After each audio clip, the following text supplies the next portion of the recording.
नमस्कार छात्र छात्राओं। आज मैं पुनः डॉक्टर अतुल चंद आप लोगों के लिए एक नया वीडियो लेकर के आए हैं, जो है निःशस्त्रीकरण तथा शस्त्र नियंत्रण पर।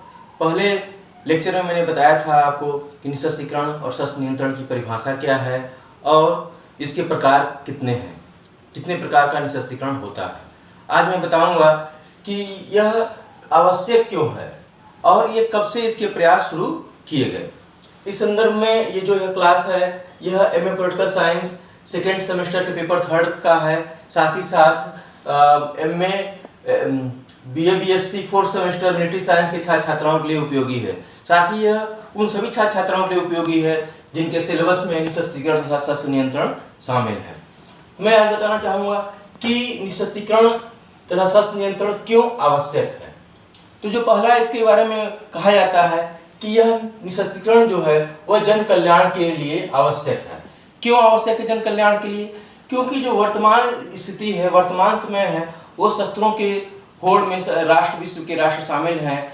जो हम एक प्रक्षेपा से मिसाइल बनाते हैं, उससे जो है सैकड़ों बेड का एक हॉस्पिटल बनाया जा सकता है, स्कूल बनाए जा सकते हैं। इसी तरह से जो हम युद्धपोत बनाते हैं, उससे भी कई सारे हॉस्पिटल बनाए जा सकते हैं। जन कल्याण के कार्यों में उसका सहयोग लिया जा सकता है। इस संदर्भ में आइजनहावर ने कहा कि प्रत्येक बंदूक जिसे बनाया जाता है, प्रत्येक युद्धपोत जिसका जलावरण किया जाता है, प्रत्येक रॉकेट जिसे छोड़ा जाता है, अंतिम अर्थों में उन लोगों के प्रति जो भूखे रहते हैं, जिन्हें खाना नहीं मिलता है, जो ठिठुरते हैं किंतु उन्हें वस्त्र नहीं मिलते, एक चोरी का सूचक है। शस्त्रीकरण के हेतु जो अन्य तथ्य दिए जाते हैं वह होता है शस्त्रीकरण को रोकने हेतु। वर्तमान समय जो शस्त्रीकरण के होड़ में पूरा विश्व शामिल है, ऐसे में निःशस्त्रीकरण की अति आवश्यकता है, यह कहा जाता है।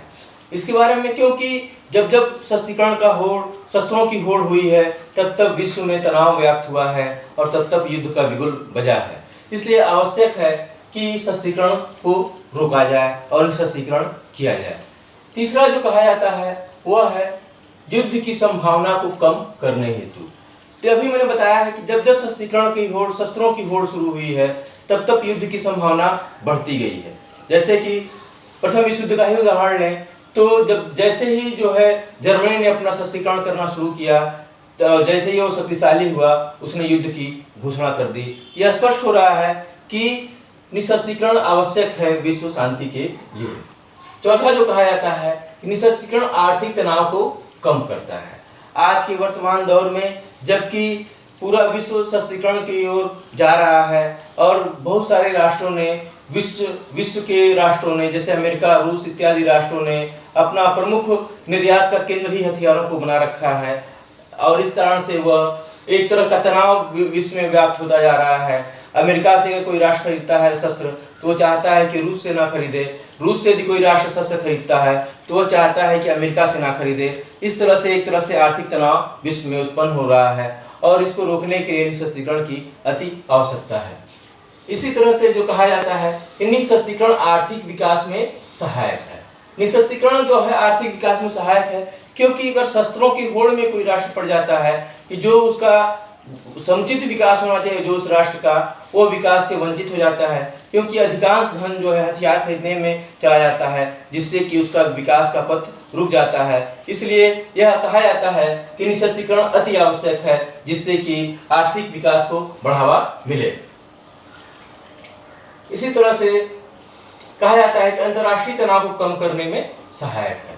तो निःशस्त्रीकरण अंतर्राष्ट्रीय तनाव को भी कम करने में सहायक है क्योंकि जो शस्त्रों की दौड़ होती है, जो शस्त्रों की होड़ होती है, उससे विश्व में तनाव व्याप्त हो जाता है क्योंकि जैसे जैसे राष्ट्र शक्तिशाली होना शुरू करते हैं, दूसरा राष्ट्र भी चाहता है कि वो भी शक्तिशाली हो और इस कारण से उनमें धीरे धीरे तनाव भी उत्पन्न होना शुरू हो जाता है। अगला जो कहा जाता है कि शस्त्रीकरण से विदेशी हस्तक्षेप को बढ़ावा मिलता है। शस्त्रीकरण से विदेशी हस्तक्षेप को बढ़ावा मिलता है। इस संदर्भ में बहुत सारे उदाहरण हैं जब शस्त्रों की सहायता के नाम पे महाशक्तियों ने एक दूसरे राष्ट्रों में हस्तक्षेप किया है। जैसे अभी यदि अमेरिका के ही बात दें तो अमेरिका पाकिस्तान को जब भी कोई शस्त्रों की सहायता देता है तो उसके ऊपर कुछ प्रतिबंध लगा देता है, प्रत्यक्ष रूप से उसका हस्तक्षेप होता है कि तुम ये करो तभी हम तुमको ये शस्त्र देंगे। तो यह भी एक उदाहरण है कि जो विदेशी हस्तक्षेप को बढ़ावा मिल रहा है सशक्तिकरण के होड़ के कारण। सशक्तिकरण से युद्ध को बढ़ावा देता है। तो सशक्तिकरण जब भी कोई राष्ट्र युद्ध अपने को शस्त्रों की होड़ में शामिल करता है तो युद्ध की संभावना बढ़ती जाती है। जैसे पाकिस्तान ने 1965 में जैसे ही अमेरिका से पेटेंट टैंक प्राप्त किए, उसको लगा कि वो बहुत तो शक्तिशाली हो गया है, क्योंकि उसमें पेटेंट टैंक अजेय माने जाते थे। उसने 1965 में भारत पर आक्रमण कर दिया। इसी तरह से अन्य कई उदाहरण हैं जबकि शस्त्रों की होड़ के कारण युद्ध को बढ़ावा मिला है और युद्ध हुआ है। अगला जो कहा जाता है कि सशक्तिकरण महाविनाश का दूत है। सशक्तिकरण महाविनाश का दूत है क्यों? क्योंकि आज वर्तमान समय में विश्व जो है आणविक शस्त्रों के होड़ में लग गया है और आणविक शस्त्रों का उत्पादन बढ़ाता जा रहा है, आणविक शक्ति हासिल करता जा रहा है। यह कहा जाता है कि वर्तमान में इतना अधिक अणु शस्त्र बनाए जा चुके हैं कि पूरे विश्व की मानव जाति को 200 बार से अधिक नष्ट किया जा सकता है, और यदि ऐसे भयावह परिणाम हुए तो पूरी पृथ्वी जो है कई सौ वर्षों तक अंधेरे में चली जाएगी, पर्यावरण का महाविनाश हो जाएगा, मानव जाति का महाविनाश हो जाएगा। और इसलिए यह आवश्यक है कि शस्त्रों की होड़ को सीमित किया जाए और परमाणु निशस्त्रीकरण किया जाए, शस्त्र नियंत्रण किया जाए, जिससे कि विश्व को इस भयानक खतरे से बचाया जा सके। इस संदर्भ में जो अलग कहा जाता है कि अगला जो कहा जाता है निशस्त्रीकरण विश्व शांति में सहायक है। तो यह निश्चित रूप से उपरोक्त तथ्यों से आधार पे हम कह सकते हैं कि निशस्त्रीकरण विश्व शांति में सहायक है, क्योंकि यदि शस्त्र ही नहीं रहेंगे तो निश्चित रूप से जो है शांति की स्थापना होगी।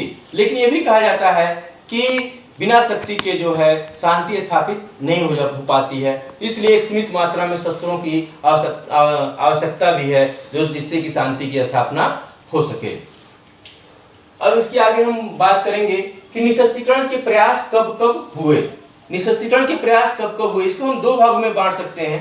पहला जो है कि विश्व युद्ध के पहले के जो निशस्त्रीकरण के प्रयास है, और दूसरा जो है विश्व युद्ध के बाद जो निशस्त्रीकरण के प्रयास हुए। तो हम आज के लेक्चर में विश्व युद्ध के पहले के जो प्रयास हुए हैं उसके बारे में बताएंगे। अगला जो लेक्चर जो देंगे उसमें हम विश्व युद्ध के बाद जो निशस्त्रीकरण हुआ है उसके बारे में बताएंगे।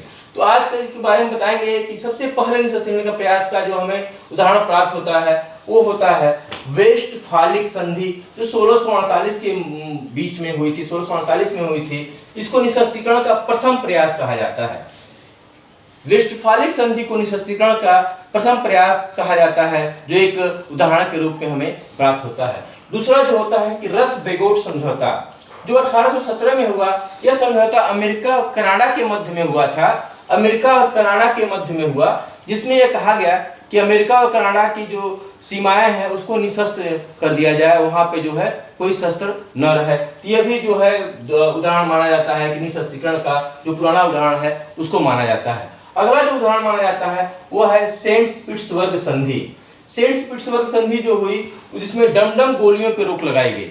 डमडम गोलियां ऐसी गोलियां थी जो कि ब्रश करके बहुत सारे लोगों को एक साथ मार सकती थी, बहुत अधिक नुकसान पहुंचाती थी, इसलिए इस पे रोक लगाई गई। सेंट पीटर्सबर्ग में जो संधि की गई उस पे यह रोक लगाई गई।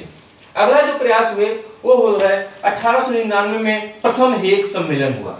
हेग में एक सम्मेलन हुआ जिसमें निशस्त्रीकरण के प्रयास किए गए, जिसमें कुछ अपने सिद्धांत प्रस्तुत किए गए कि इन चीजों पे जो है सहमति की जाए, जिससे कि राष्ट्र को विश्व को जो है विश्व में शांति स्थापित की जा सके और विश्व को जनसंहार के हथियारों से दूर रखा जा सके। इसके बारे में कहा गया कि हवा से हवा में मार करने वाले अस्त्रों पे रोक लगाई जाए। तो इसमें यह व्यवस्था दी गई कि हवा से हवा में जो मार करने वाले अस्त्र हैं उस पर रोक लगाई जाए। अगली जो व्यवस्था दी गई वह था बेहोश करने वाली गैसों का प्रयोग न किया जाए। जो बेहोश करने वाली गैसें थी उनको भी युद्ध में न प्रयोग करने के लिए इस पे प्रस्ताव दिया गया। तथा अगला जो था कि विस्फोटक जो थे उनको दागने पर भी प्रतिबंध लगाने का बात कहा गया इसमें। तो यह भी निशस्त्रीकरण का एक जो है अच्छा प्रस्ताव माना जाता है, अच्छा प्रयास माना जाता है, जिसमें कि जो है निशस्त्रीकरण के लिए प्रयास किए गए और मानव जाति को जनसंहार से बचाने का प्रयास किया गया। अगला जो सामूहिक जो हमको निशस्त्रीकरण का प्रयास प्राप्त होते हैं, अगला जो था वो है हेग द्वितीय सम्मेलन। हेग द्वितीय सम्मेलन 1907 में हुआ, जिसमें सामूहिक रूप से सैनिक व्यय में कटौती की बात की गई। तो हेग द्वितीय सम्मेलन जो था वो एक ऐसा सम्मेलन था जिसमें सामूहिक रूप से सैनिक व्यय में कटौती की बात की गई। इसको भी कहा जाता है कि यह जो भी निःशस्त्रीकरण के लिए एक अच्छा प्रयास था। अगला जो प्रयास हुआ जिसको माना जाता है वह था राष्ट्रसंघ द्वारा किया गया प्रयास।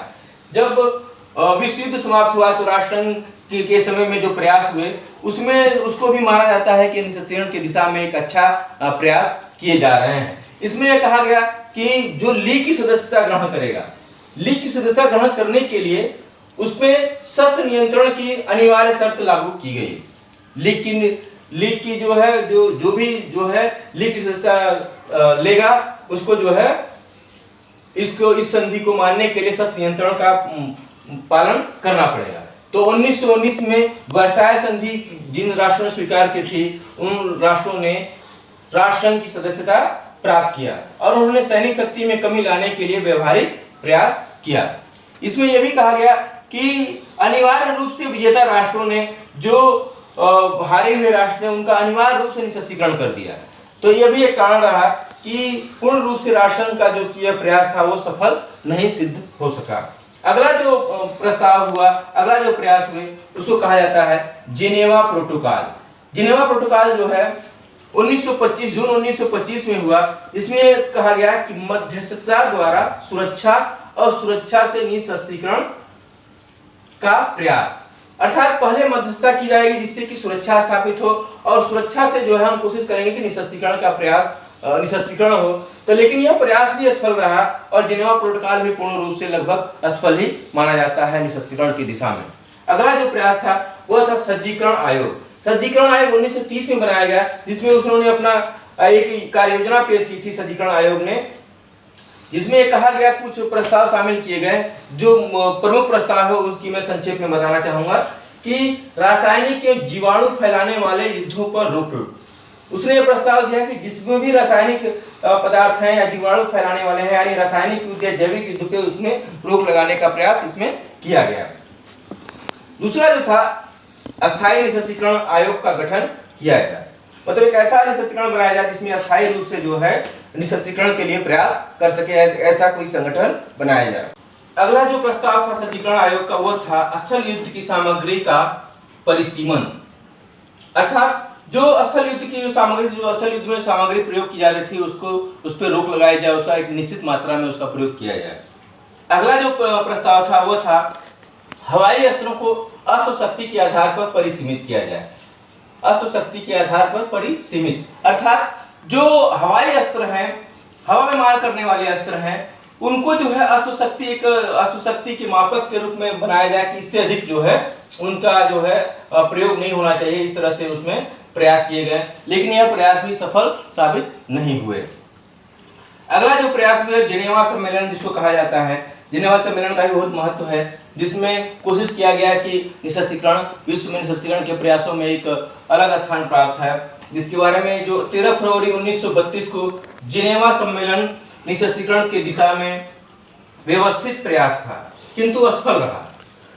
यह भी एक व्यवस्थित प्रयास था लेकिन सफल नहीं हो सका। इसमें जो प्रस्ताव दिए गए, जो विचार किए गए वो था कि पंच निर्णय को अनिवार्य किया गया, अर्थात इसमें यह कहा गया कि जो भी निर्णय पंच करेंगे उसको मानना पड़ेगा।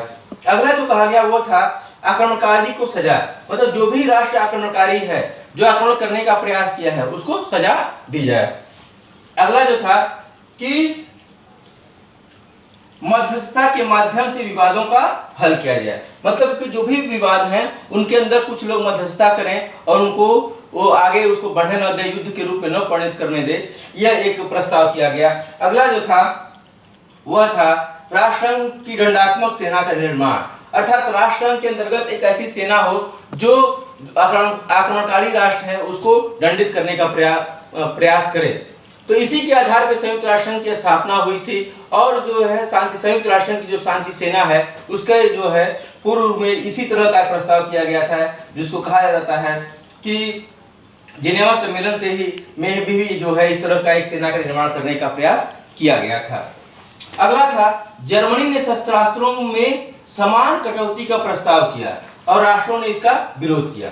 तो जो यह जेनेवा सम्मेलन हुआ उसमें जर्मनी के साथ साथ और कई राष्ट्रों ने यह प्रस्ताव किया कि जैसा उसके साथ कटौती का जो हो रहा है उसी तरह से अन्य राष्ट्र भी जो है अपने हथियारों में कटौती करें, लेकिन इसका विरोध हुआ जिसके कारण जो है यह असफल रहा। कुछ अन्य जो प्रयास हैं उसमें एक माना जाता है जर्मनी वाशिंगटन का नौसैनिक सम्मेलन। वाशिंगटन में जो नौसैनिक सम्मेलन हुए उसमें भी जो है निशस्त्रीकरण के प्रयास किए गए। इसमें पहला सम्मेलन हुआ 1922 में, जिसमें America, France, Britain, Italy, Holland, चीन, जापान आदि राष्ट्रों ने शामिल हुए। इसमें ये कोशिश किया जाए कि उन्होंने आपस में मिलकर कोशिश किया कि निशस्त्रीकरण किया जाए।